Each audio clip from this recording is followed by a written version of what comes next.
Hello, welcome back to Lombardi Sweep. It's been a little bit, couple weeks, new year. It's been a year since we've seen you.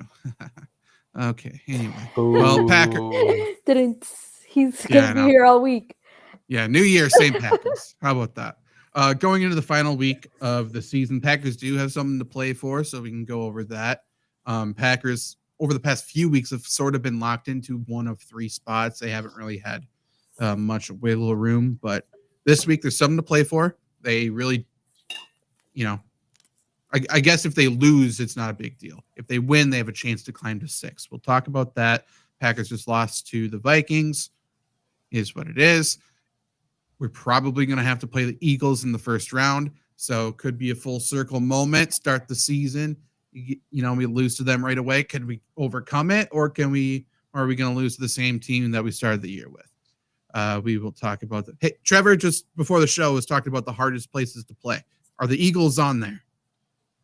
Is the link on there? Give me a chance to pull up the link again. I thought I'll he send did in the say private chat. Philadelphia.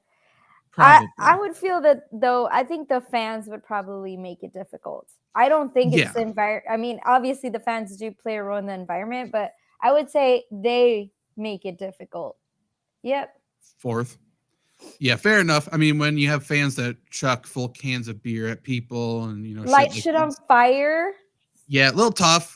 They're good fans. Well, that's not true. They're rowdy fans. They're passionate. They are passionate. I don't want to play there. I don't want to go there. I don't want to go there. I know someone was like, "Oh, I just want to go to Philly because the Philly cheesesteaks," and I was like, "Yeah, but what if somebody sets you on fire?" Was the last game, home playoff game for Philadelphia? Was that the Vikings where they did throw shit at people and full cans of beer and shit? And started the city on fire. Yeah, I think that was the last one, right? Mm-hmm. Yeah, it could be. Yeah, I think I'm correct because last year they didn't win the division. Dallas won the division, so they went on the road right away and they lost to Tampa, I think. But yeah, so could be a tough road. Packers are coming off a loss, but we finished the season against Chicago, so big week. This is the Bears Super Bowl. It's a game we can't lose. It's the game the Bears feel like if they win, they had a successful year, which is insane. But it could be a nice momentum building, feel good win to go into the playoffs. I don't think we have anything to say about the Vikings game, do we? No. I mean, the better team won that game. Yeah. To Trevor's point before the show, as soon as the fumble happened, it felt like it was over, and I would agree. After that, and it is what it is. But Vikings just are too good of an offense, and the Packers traditionally, especially this year, if you face a team with 2 receiving weapons, we can't really stop them because we don't have 2 good corners. And new news about Jair Alexander not coming back. Realistically, he's not coming back this season. So the Packers are really going to be having some issues defending teams with multiple receiving weapons. One thing that I kind of took away from the game was just the response. I wasn't surprised, but I had a lot of Packer fans, including my dad, being like, "Well, if we didn't go for the field goal, or if we took the points in the first half instead of going for it, like Tom Brady said, it's like, well, yeah, if Riker didn't miss 2 field goals, if the Vikings made a lot of mistakes too. Let's not act like this came down to a field goal decision in the first quarter, guys. Come on." No, and the final score was definitely closer than what the game was. It was utter domination. Let's not pretend. And if it was close, the Vikings would have played differently in the second half. Yeah. I think that this game is just another proving that Packers are a good team, not a great team. I mean, they had a cakewalk of a schedule this year. I thought Houston would be a good team to beat. As it turned out, not really that great of a win. Thought San Francisco really not that great of a win. So, I mean, when challenged against the top of the top, I mean, Green Bay just has folded. All 5 times it's happened. The only somewhat decent quarterback the Packers have played well against is Geno Smith. And you could argue if Geno's a good quarterback, bad quarterback, somewhere in between. That's the only really game the Packers defense has shown up against a decent quarterback. Yep. And now, I guess we can get into it. Let's talk about injury report. Jair Alexander on Tuesday, so yesterday as of recording, had a knee scope. So arthroscopic surgery there. And they're saying the earliest he can come back is the Super Bowl, but they're optimistic for it. So I mean, at the love that. moment, yeah, I know. I'm not optimistic we will be at the Super Bowl, but if Jair is going to be there, then cool. He will be able to sit in the stands. Yeah, maybe. I love What our did? team, but that's hilarious. Yeah, it's insane. Last time he played was week 11, I believe. I think I'm correct on that. He came back for 10 plays and then left. I've seen a lot of people like really blaming Jair here. I see a lot of people saying like, "Oh, why didn't you get surgery earlier then?" He was just practicing, and an arthroscopic knee surgery is like one of those, like the scar is literally the size of like smaller than a dime. It's just like a little thing. It's a little cleanup surgery. That's all it is. So I assume, wink, wink, they went in like there's something to clean up there, right? There's something loose in there that's rubbing and causing some sort of rubbing there. So they just went in, they cleaned some stuff out.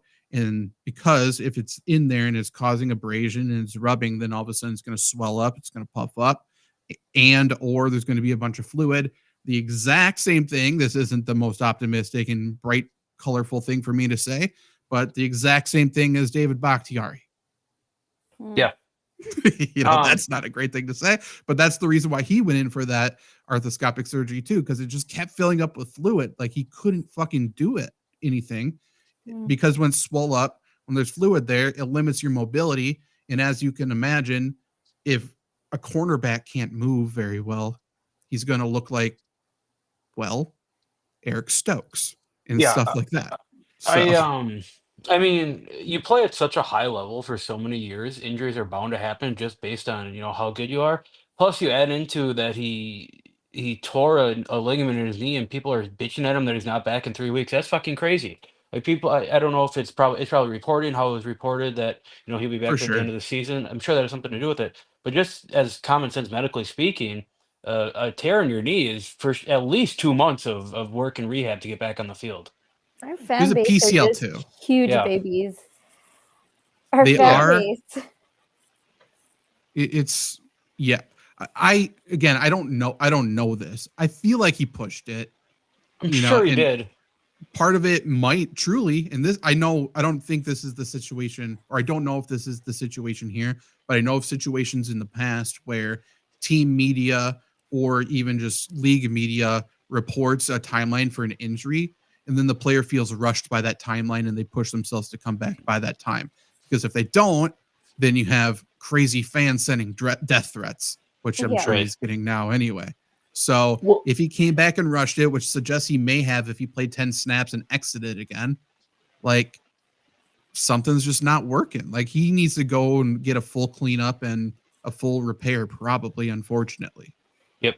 Well, and on top of all this, like obviously, the blame doesn't go to him, but like all that anger should be directed to, I don't know, the guy in charge of the team makeup, right? Like I'm not going to trash Gutekunst completely, but like we drafted Lucas Van Ness, a project when Christian Gonzalez was on the board. We knew cornerbacks were an issue coming to this year, and we didn't do anything about it. So the problem isn't really Jair; it's the fact that you have nobody behind them because you didn't plan ahead for this. Like if you're staking your claim on your cornerback one being healthy all year, like that's tough to do. That's kind of a dumb thing to do.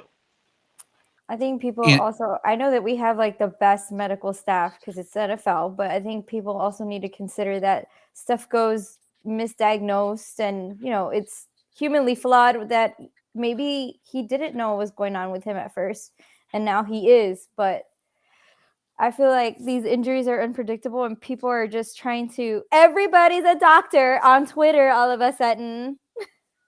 True. Everyone was a meteorologist before Sunday too with the weather. I to your point, I believe if I have my timelines right, I think they came out with the PCL diagnosis like a couple weeks after, like it actually happened, which makes sense just because you think a knee injury, you think a knee tendon injury, whatever it may be. PCL is not the most common one. That's not the one you go to.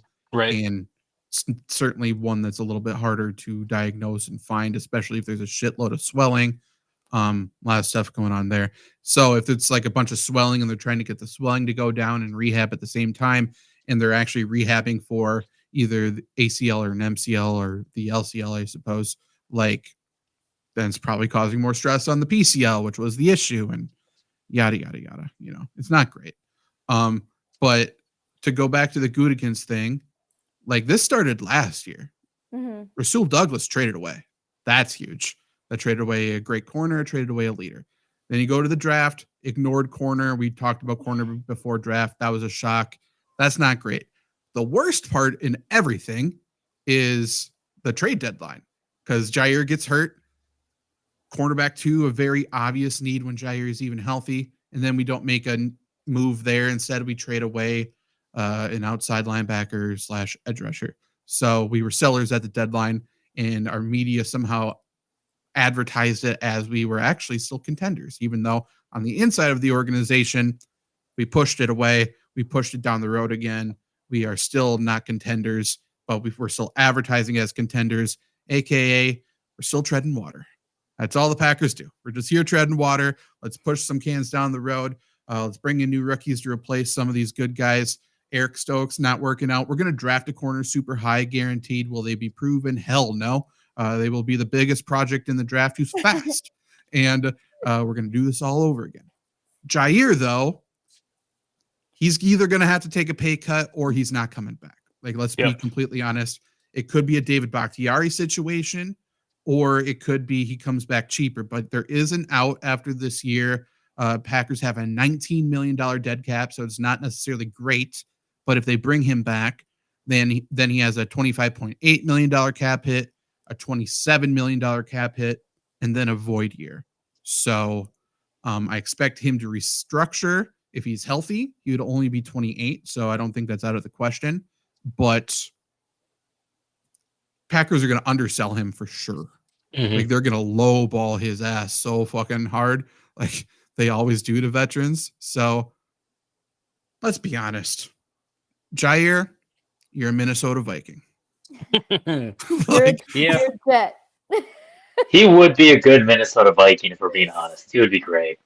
Great one. They need corners too. The cornerbacks stink. The Lions would be fun. Annoying, but fun.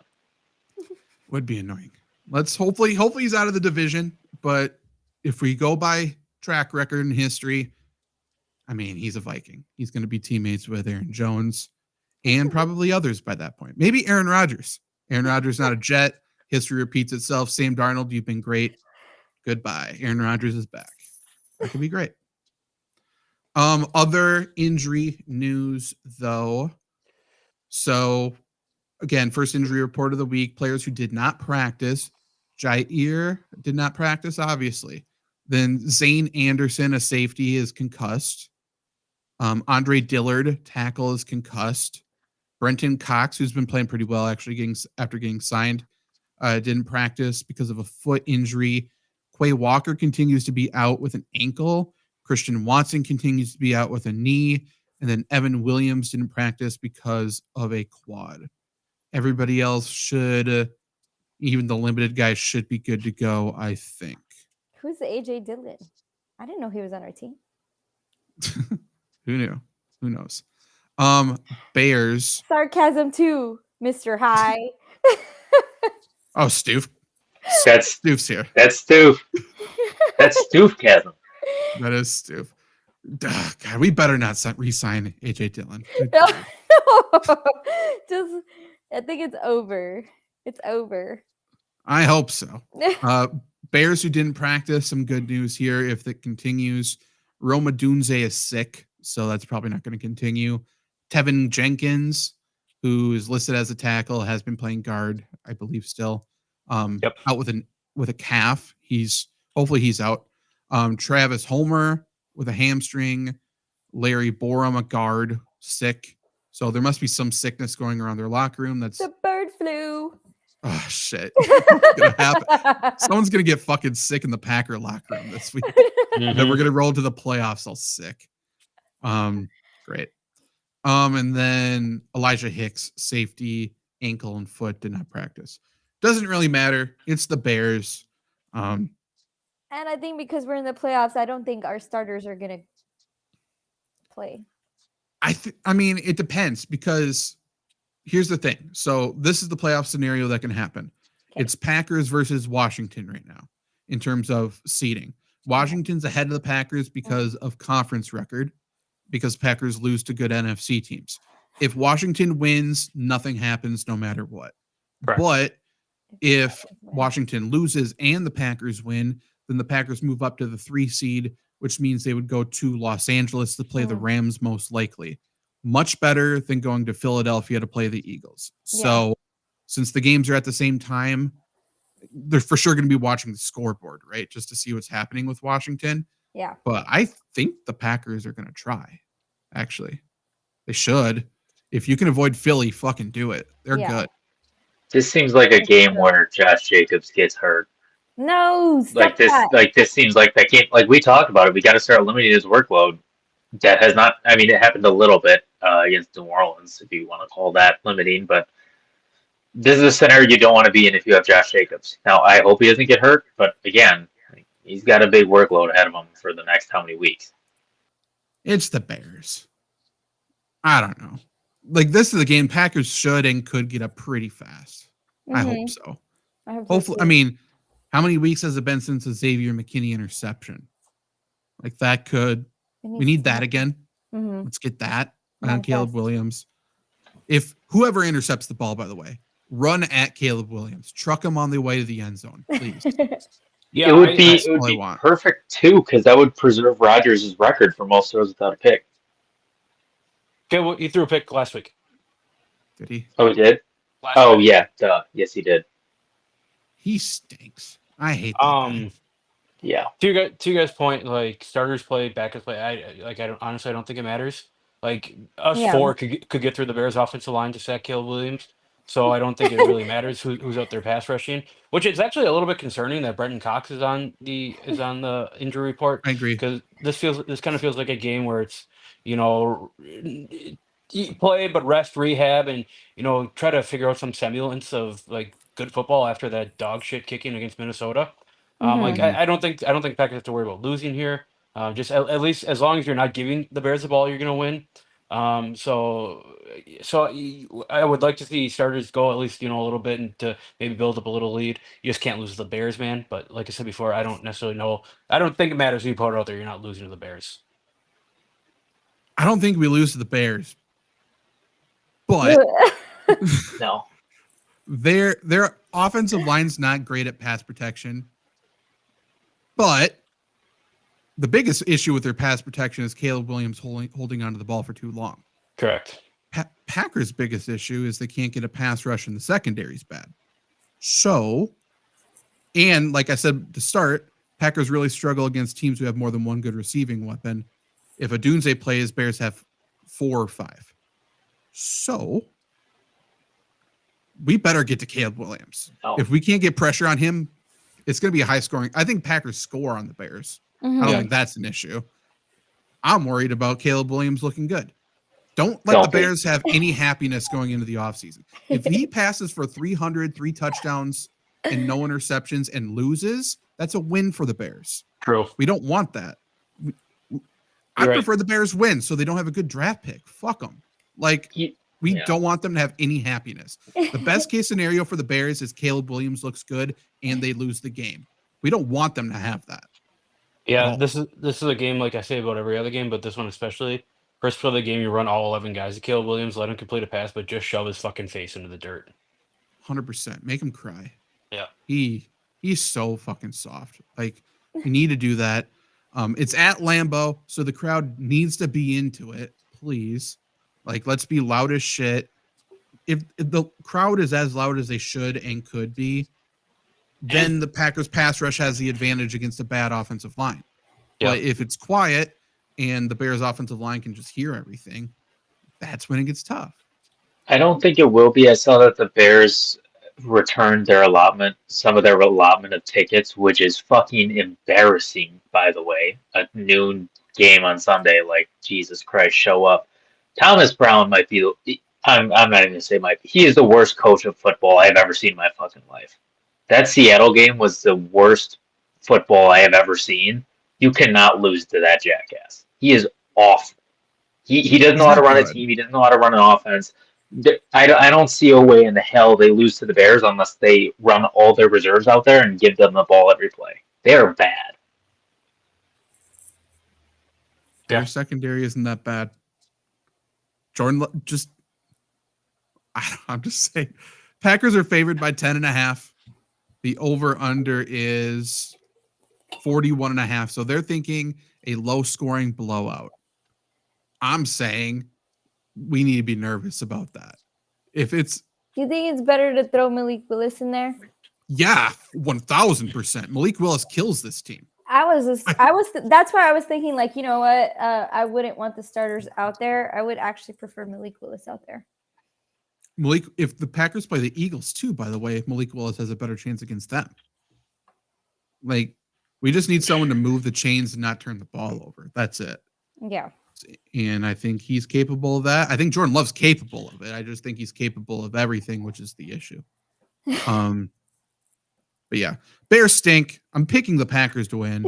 I don't even know if we need to keys to. But this is not a gimme game at all. Let's do Luke. I'm not sure if you can see the chat yet. Stoof has a question for you. Is that Killer Mike? Yep, from the Jewels. Love it. Okay, that is Stoof. It is Stoof, you son of a bitch. Okay, let's give our predictions. I'll go first. Packers win. I think it's higher scoring than 41.5, though. I'm a little nervous about that. I'll go Packers win 27.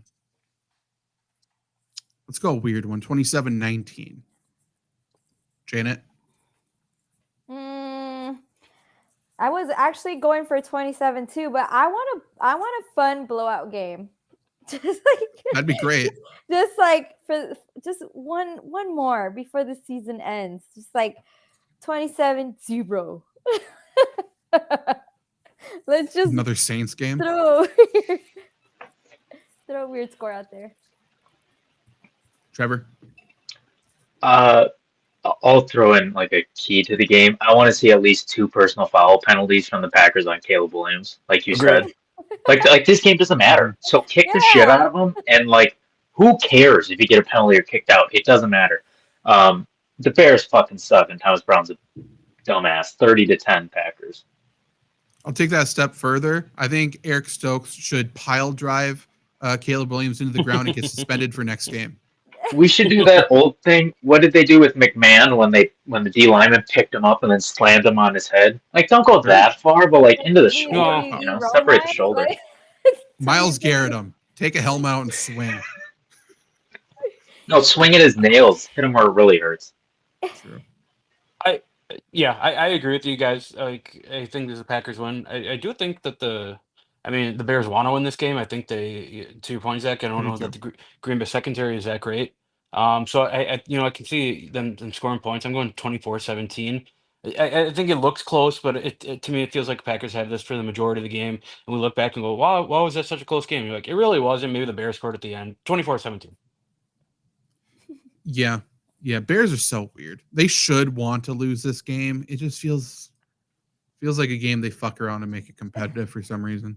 But we shall see again. It's their for as shitty as their season was. This really is their Super Bowl for them. Yeah, it is. Yeah. Like I said, if the Packers barely beat them and Caleb Williams plays well, the Bears are going to talk so much shit, which is stupid. But that's their best case scenario. If God forbid they win the Super Bowl. Right. If they get blown out, they're still going to talk shit because they're going to be like, draft pick. Now we're just loading up. We're loading up on draft picks. They're going to win the draft again. Yeah, that's true. They did draft some good guys. Unfortunately, they can't play football well. And they paint their nails. Stu says he gives it 2.5 years before Caleb is on WWE with Cejudo. Is Henry Cejudo on wrestling?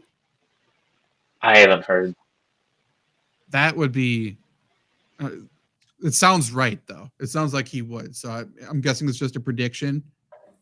Screw Henry Cejudo. Screw that dude. Okay. Anything else before we get out of here? No. Happy New Year. Happy New Year. Happy New Year, and we will be previewing the the playoff games. So next week, same time, same place. Either the Packers at Philadelphia, if Washington wins, or we will be if Washington loses, or we will be at the Rams to face Matthew Stafford again if Washington. Is there a possibility we go to Tampa too? There is. I don't think so. Not really. Let's rank the 3 places where we would play then. Obviously, Philadelphia's. We don't want that. That's worst. Tampa's got to be one. Would you rather play Rams or Tampa? Tampa. Stafford gets hot, and 2 wide receivers like Puka and Cup. That's scary. Yeah, I get it. Yeah, but you said Stafford gets hot. Baker is hot right now. He is. Ooh. Oh no! I just don't want to go to Philadelphia. Baker's hot. All these 3 teams have great receivers, and that's a really bad mix. Well, I think too. Just talking about Rams, Buccaneers, for as better as receiving core at the Rams had with Cooper Kupp and Puka Nacua, I think we might match up a little bit better against them than against Tampa. Yeah, I mean, I don't know, man. Like, I'm not afraid of the Rams' offensive line, I guess, and that might be the difference.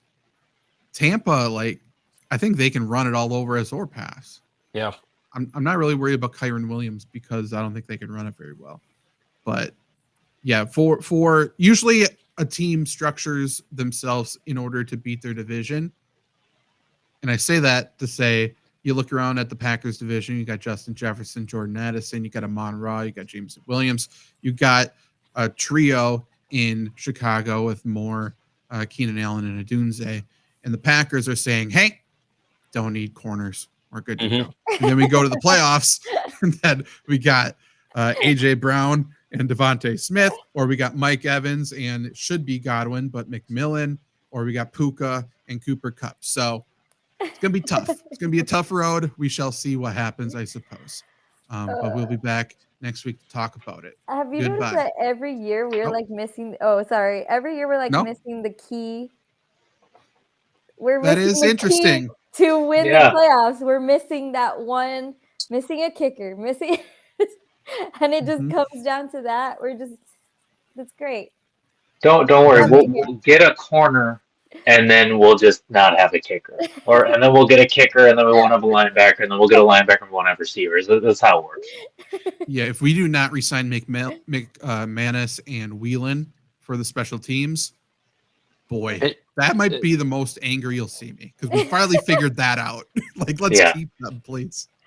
Also, I got one last thing to say. I've had people tell me, shout out to Goot for such a great pick in McManus. Buddy, he's the reason we had kicker problems for 3 years. What are we talking about here? Yeah, I mean, I'm happy they finally decided to pay somebody who's proven, though. Imagine what would have happened, to your point.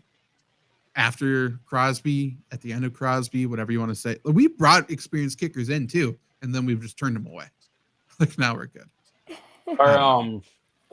You guys have any inkling of who you're rooting for, Detroit or Minnesota? Detroit. I hate Minnesota. Same. I want to say Minnesota because it's going to be that much more funny when they get trampled in the first game at home. They're not that good of a football team. I like them. I like their defense. They're not that good. So, yeah. I hate them both. Just buys them both. Too. So Minnesota's if Minnesota whoever loses, then they'll have to go to probably Tampa or Atlanta, but probably Tampa. Yeah, I think Tampa beats Minnesota. I do think too. Tampa loses to Detroit. That's interesting. Okay. Yeah, we'll be back next week to talk about it all, including all the tears Caleb Williams shed this weekend. So stay tuned to that. Good